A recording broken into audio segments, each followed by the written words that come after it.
As-tu déjà eu cette impression étrange d'être là, présent avec une femme, de faire ce qu'il faut, et pourtant, rien ne se passe? Elle sourit, elle te regarde, elle te parle, mais il n'y a pas cette étincelle, cette tension, ce feu. Tu veux savoir pourquoi? Parce que comme 99% des hommes, tu touches mal. Tu crois qu'il faut lui parler, la divertir, la séduire avec des blagues ou des muscles? Erreur. Ce qu'une femme désire au plus profond d'elle, c'est un homme qui sait où toucher, comment toucher, et surtout pourquoi. Pas juste son corps, mais ses instincts, son cerveau, sa mémoire, sa rage, ses émotions les plus secrètes. Et aujourd'hui, je vais te révéler 7 zones interdites. 7 endroits que si tu sais activer, tu feras naître chez elle un désir brut, sauvage, incontrôlable. Elle ne saura pas l'expliquer, mais elle te voudra, pas pour une nuit, mais pour ce que tu réveilles en elle. Mais attention, ce que tu vas entendre ici ne ressemble à rien de ce que tu as déjà vu sur YouTube. C'est brut, profond, stoïque et terriblement efficace. Alors avant de plonger, aime cette vidéo et partage-la. C'est ta façon d'aider cette vérité à se propager. Abonne-toi et active la cloche, car ce que tu vas apprendre ici va te suivre toute ta vie. Prêt à devenir cet homme? Alors reste bien jusqu'au dernier mot. Le premier endroit que tu dois toucher, c'est le cerveau. Et oui, tu croyais peut-être que tout commençait entre ses jambes, mais non. Chez une femme, tout commence entre ses tempes. Le véritable organe sexuel féminin, c'est son esprit. Si tu veux la faire vibrer, la rendre folle, la hanter même quand tu n'es pas là, il faut t'insinuer dans ses pensées. Une femme peut coucher avec toi sans s'attacher, mais si tu t'installes dans son cerveau, alors tu deviens indispensable. Elle pense à toi quand elle se réveille. Elle se souvient de ce que tu as dit, de comment tu l'as regardé, de comment tu as déplacé ses certitudes sans même la toucher. Et tu veux savoir comment on touche le cerveau d'une femme? Avec l'inattendu, l'imaginaire, le contraste. Dis-lui ce qu'aucun autre n'ose dire. Montre-lui que tu la vois au-delà de son apparence. Exemple, tu sais ce qui me plaît chez toi? Ce n'est pas ton corps, c'est le chaos que je sens derrière ton calme. Tu viens de hacker son système.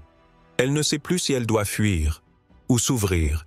Et ce doute, ce frisson intérieur, c'est l'allumage de son désir.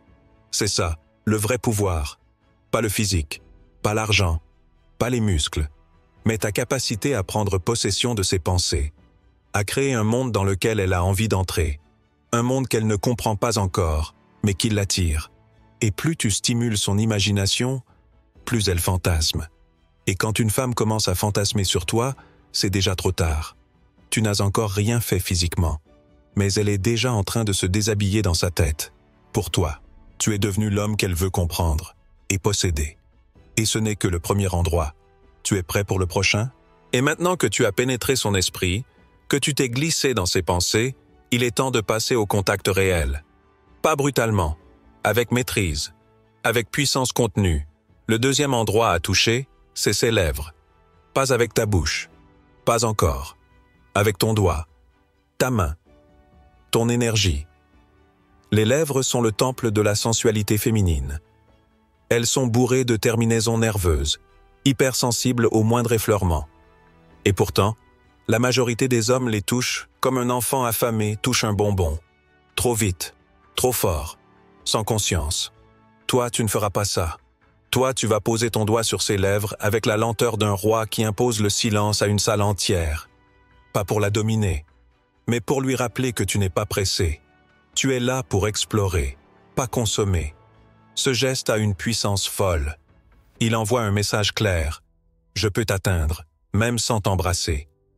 Et si elle accepte ce contact, si elle laisse ton doigt reposer là, doucement, alors tu viens d'ouvrir une porte. Une porte qui mène bien plus loin que le sexe. Tu viens de créer une tension, une attente, un espace sacré. Et s'il lui vient l'idée de prendre ce doigt dans sa bouche, alors tu sais que le jeu a changé. Elle n'est plus dans le contrôle. Elle est entrée dans la réceptivité profonde. Et toi, tu deviens le déclencheur, le révélateur, l'interdit qu'elle a enfin osé goûter. Ce simple geste, si tu le maîtrises, fait exploser tout ce que les autres hommes mettent des mois à construire. Parce que tu n'as pas juste touché sa bouche. Tu as activé en elle une mémoire oubliée, celle du désir primitif, de la vulnérabilité offerte, de l'attention délicieuse. Tu n'es plus un homme parmi d'autres. Tu es celui qui sait exactement quand ne pas embrasser, pour créer l'irrésistible besoin d'être embrassé. Et tu n'as encore rien dit, rien fait de vulgaire. Tu joues avec une autre règle, un autre niveau. Et crois-moi, elle le sent.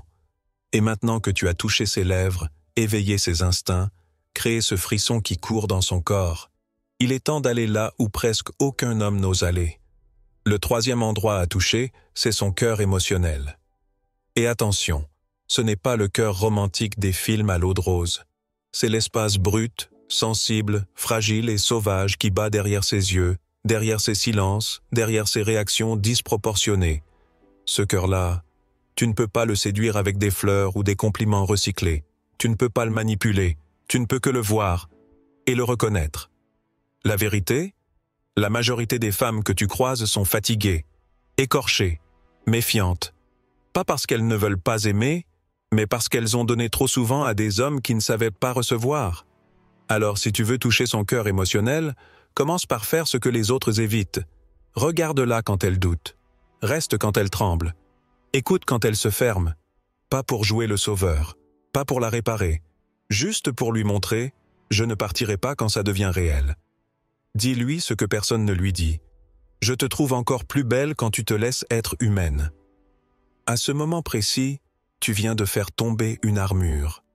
Et ce n'est pas une faiblesse que tu dévoiles, c'est une porte vers une intensité que peu d'hommes sont capables de contenir. Parce qu'une femme qu'on touche au cœur devient sauvage de gratitude. Elle ne te donne pas son corps par ennui, elle te l'offre comme une offrande. Parce que tu as su voir l'endroit qu'elle cache même à elle-même. Ce n'est pas une technique, c'est une présence. Et c'est ce qui fait de toi un homme inclassable. Tu ne séduis plus, tu marques, tu réveilles. Et à partir de là, elle ne pourra plus jamais te confondre avec un autre. Et maintenant que tu as touché son cœur émotionnel, que tu l'as vu dans sa vérité nue, que tu as résisté à la tentation de fuir, il est temps de recevoir ce qu'elle te donne. Et de lui offrir, en retour, une présence qu'elle n'a jamais connue. Le quatrième endroit, c'est sa bouche. Mais pas dans le baiser classique, pas dans la précipitation ou la conquête. La bouche, c'est bien plus qu'un outil de plaisir. C'est un symbole, le symbole du don et de la réception. Quand tu tends ton doigt, sans un mot, sans la forcer, et qu'elle le prend dans sa bouche, tu vis un moment sacré. Tu assistes à une bascule. Elle n'est plus dans le contrôle. Elle est dans l'abandon. Elle ne pense plus. Elle ressent. Et à cet instant précis, ce n'est plus un jeu entre deux corps. C'est une cérémonie entre deux énergies. Ce n'est pas le doigt qu'elle prend. C'est toi. Elle goûte ta présence. Elle explore ton intention. Elle teste ton calme. Et toi, tu dois rester ancré, solide, souverain. Parce qu'un homme qui panique quand une femme s'ouvre ne mérite pas cette ouverture. Mais si tu tiens, si tu restes dans ce silence intense, les yeux dans les siens, alors tu deviens le seul homme dans sa vie qui ne cherche pas à prendre, mais à ressentir. Et cette bouche, que tant d'hommes veulent posséder, devient pour toi un passage, une offrande, un lien intime, instinctif, presque animal. Ce n'est plus une simulation, ce n'est plus une stratégie, c'est brut, c'est vrai, et c'est pour ça qu'elle s'en souviendra. Car tu ne l'as pas juste embrassée, tu l'as invitée à respirer à travers toi, et elle l'a accepté, volontairement, lentement, intensément. À partir de là, son corps ne ment plus. Et toi, tu as pris une avance que personne ne pourra jamais rattraper. Et quand cette connexion est créée, quand son corps commence à parler le langage de la confiance et de l'abandon, alors tu peux l'emmener plus loin, beaucoup plus loin. Le cinquième endroit à toucher, c'est l'un des plus puissants, et pourtant le plus négligé, le fornix postérieur. Une zone précise, profonde, à l'intérieur de son vagin, située tout au fond, vers l'arrière. Un espace que la majorité des hommes ignorent, parce qu'ils ne cherchent que la performance. Toi, tu vas chercher la transcendance. Ce point, c'est le centre de l'abandon total. C'est là que se relâchent les dernières résistances, là que les blocages se dissolvent, là que l'instinct reprend les commandes. Mais tu ne peux pas y aller brutalement. Tu dois l'approcher avec la lenteur d'un homme qui respecte la porte qu'il ouvre. Car ici, tu n'es plus un amant.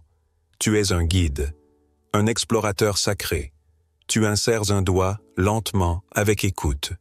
Tu explores vers l'arrière, à peine, jusqu'à ce que tu sentes un frisson, une respiration qui change, une main qui serre plus fort. Tu es sur le point. Et là, ne fais rien de plus. Reste présent. Respire. Sens ce qu'elle ressent. Parce que ce que tu viens d'activer, ce n'est pas une simple zone de plaisir. C'est une porte vers sa mémoire corporelle. Elle peut pleurer, rire, trembler, te supplier. Et ce ne sera pas du jeu. Ce sera son corps qui libère ce qu'il a gardé enfermé trop longtemps.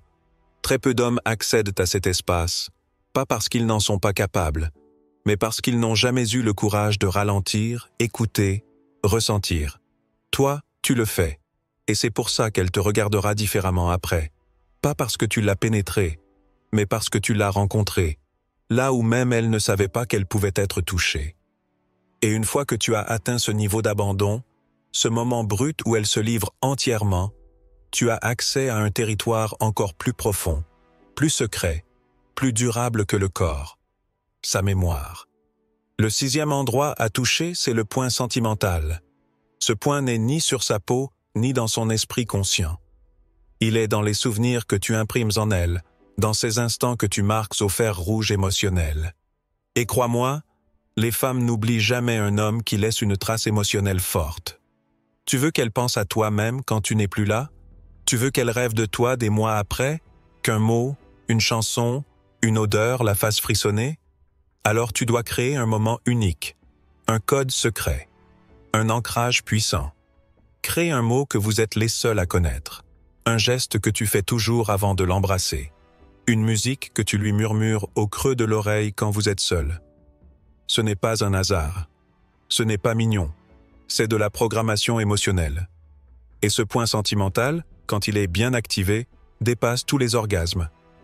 Parce qu'il s'inscrit dans la durée, dans l'âme, dans l'attachement profond. Tu n'es plus juste un souvenir, tu deviens une référence, une empreinte, un mystère non résolu.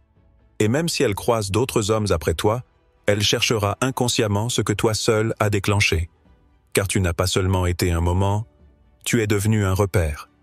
Et maintenant que tu es ancré dans sa mémoire, que tu es devenu ce repère émotionnel unique, il reste un dernier endroit, souvent ignoré, mais capable de réveiller l'instinct le plus profond, le plus animal, le plus ancien chez elle. Le 7e point, c'est le bas de son dos. Juste là, à la naissance de la colonne, à l'endroit précis où la sensualité rencontre l'instinct. C'est une zone ultra sensible, connectée directement à ses organes sexuels, à son centre de gravité, à son inconscient reptilien. C'est là que tu déclenches la réponse corporelle primitive, celle qui ne passe pas par la tête, celle qui précède la pensée.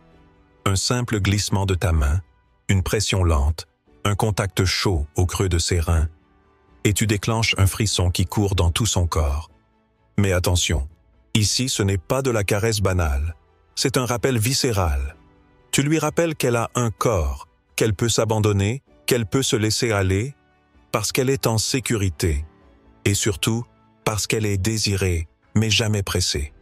Le bas du dos, c'est la zone de l'appel silencieux. Quand tu poses ta main là, sans parler, sans bouger, tu lui dis « Je te tiens, tu peux t'ouvrir, tu peux lâcher prise ». Et elle le sent. Son bassin réagit, sa respiration change, son énergie se retourne vers toi. Ce n'est pas une technique, c'est une invocation. Car à cet instant précis, tu n'es plus en train de séduire. Tu es en train de réveiller l'animal sacré en elle. Et quand un homme sait toucher ces 7 endroits, il ne devient pas juste un amant. Il devient une expérience qu'aucune femme ne pourra jamais oublier. Mais avant que nous terminions cette exploration, il faut que je te parle d'un tabou majeur, d'un non-dit culturel qui détruit des couples entiers. Un sujet qu'on cache, qu'on évite, qu'on salit même, l'éducation sexuelle. Oui, le mot est simple, presque fade, mais son absence est un désastre silencieux. On nous a appris à nous protéger, à nous retenir, à ne pas tomber enceint, à ne pas attraper de maladies. Mais on ne nous a jamais appris à faire l'amour. On ne nous a jamais appris à toucher, comprendre, éveiller, explorer, honorer, guérir. On ne nous a jamais dit que la sexualité est une porte vers l'âme. Pas une performance, pas un moyen d'évacuer, mais un art, une science oubliée, une danse sacrée, une forme de communication plus honnête que les mots. Tu veux savoir pourquoi tant de couples meurent à petit feu, dans l'indifférence, dans le silence, dans la frustration? Parce qu'ils font l'amour avec des corps fatigués et des âmes absentes, parce qu'ils ne savent pas se nourrir l'un l'autre par le désir, parce qu'on leur a jamais dit que l'épanouissement sexuel n'est pas un luxe. C'est une base, un socle, une nécessité. Un couple qui ne s'explore pas charnellement, qui ne se redécouvre pas sans cesse, se décompose lentement. Car la sexualité, ce n'est pas juste du plaisir, c'est de l'énergie, de la circulation, de la guérison. C'est un espace où tu peux tout dire sans un mot, où tu peux lâcher prise sans honte, où tu peux ressentir Dieu dans une simple respiration partagée. Mais il y a pire encore. La majorité des hommes pensent qu'ils savent. Ils pensent que pénétrer, c'est posséder. Ils pensent qu'exciter, c'est dominer. Ils pensent que faire jouir, c'est suffisant. Mais ils ignorent tout du vrai pouvoir sexuel. Le pouvoir de réveiller une femme à des niveaux qu'elle-même ne soupçonnait pas. De lui faire découvrir qu'elle est infiniment plus qu'un corps, qu'elle est une source, un portail, une créature divine qui ne demande qu'à être vue, honorée, activée. Et toi, là maintenant, tu as entre les mains les clés de cette transformation. Tu sais désormais que toucher, ce n'est pas frictionner, c'est invoquer. Tu sais que la sexualité n'est pas une fin, mais un chemin. Ce chemin, il peut soigner une femme. Il peut faire fondre sa carapace. Il peut la reconnecter à sa lumière, à sa folie, à sa tendresse. Et il peut faire de toi l'homme avec qui elle veut tout vivre. Mais ce n'est possible que si tu dépasses les clichés, les scripts, les performances. Si tu décides enfin de t'éduquer, de t'éveiller, de reprendre possession de ton pouvoir d'homme conscient. Parce que l'épanouissement sexuel n'est pas juste une partie du couple, c'est le moteur, le feu sacré, l'endroit où deux êtres peuvent fusionner sans se perdre, se transformer sans se détruire, s'unir sans se dominer. Et dans ce feu-là, il y a la joie, il y a la paix, il y a le retour à la vérité. Alors pose-toi cette question brutale, mais essentielle. Est-ce que tu veux continuer à jouer petit, à répéter les gestes appris dans la peur et la confusion? Ou est-ce que tu es prêt à maîtriser l'art oublié de faire l'amour comme un homme éveillé? Car celui qui sait toucher une femme, réellement, celui qui sait naviguer entre le désir, le mystère, la profondeur, la lenteur, l'explosion et la tendresse, devient, sans même le vouloir, l'homme que toutes les femmes recherchent, sans jamais le trouver. Et ce n'est pas parce qu'il est beau, riche ou célèbre. C'est parce qu'il a compris ce que personne ne lui a jamais appris. Et il l'incarne, dans chaque geste, chaque regard, chaque silence. Alors si tu veux laisser une trace, si tu veux marquer plus que des corps, apprends à éveiller, apprends à honorer, apprends à faire l'amour comme on prie, et regarde-la devenir folle, de toi. Et voilà, tu connais maintenant les 7 endroits que peu d'hommes osent explorer, mais qui ont le pouvoir de réveiller le feu, la tendresse, l'abandon et la mémoire chez une femme. Tu n'as plus besoin de jouer un rôle, de courir après des techniques creuses, de forcer des connexions éphémères.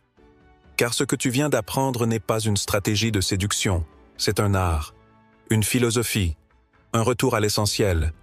Un homme qui touche le corps, amuse. Un homme qui touche l'âme, marque pour toujours. Et dans un monde où tout va trop vite, où les relations deviennent jetables, où l'authenticité se fait rare, ton pouvoir à toi, c'est justement de ralentir, ressentir et faire vibrer ce qui dort chez l'autre. Alors maintenant, pose-toi cette question. Es-tu prêt à devenir cet homme que l'on n'oublie pas? Si cette vidéo vous a parlé, pourquoi ne pas la partager avec un proche, un ami, un membre de la famille? Parfois, un peu de sagesse ancienne peut éclairer le chemin de ceux qui nous entourent.